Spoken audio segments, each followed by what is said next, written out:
अंजनेरी शिवारात भीषण अपघात, 2 कारची समोरासमोर धडक, स्कूटरला वाचवताना झाला अनर्थ. त्र्यंबकेश्वर नाशिक रस्त्यावर अपघातांची मालिका थांबायचं नाव घेत नाहीये. काल अंजनेरी शिवारात 2 कारची समोरासमोर भीषण धडक झाली असून यात गाड्यांचे मोठे नुकसान झाले आहे.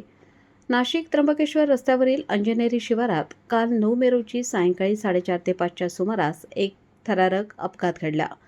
महादेव पेट्रोल पंपासमोर हा अपघात झाला. मिळालेल्या माहितीनुसार MH48 DM 2459 क्रमांकाची बलेनो कार नाशिकच्या दिशेने जात होती.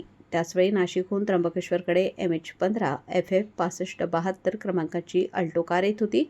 यावेळी अचानक एक ॲक्टिव्हा स्कूटर समोर आल्याने तिला वाचवण्याच्या प्रयत्नात अल्टो चालकाचे नियंत्रण सुटले आणि ही कार समोरून येणाऱ्या बलेनोला धडकली. ही धडक इतकी भीषण होती की बलेनो कार झाडावर जाऊन आदळली.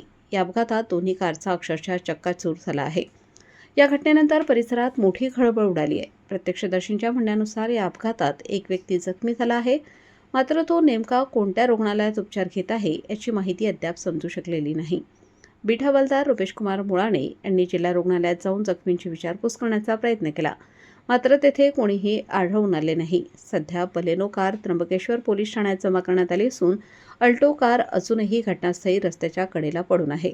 विशेष म्हणजे काल दुपारची घटना असूनही त्र्यंबकेश्वर पोलीस ठाण्यात अद्याप कोणतीही अधिकृत नोंद किंवा फिर्याद दाखल झालेली नाही. आज या संदर्भात फिर्याद दाखल होण्याची शक्यता वर्तवण्यात येत आहे. वृत्तसंकलन जगन घागरे, त्र्यंबकेश्वर.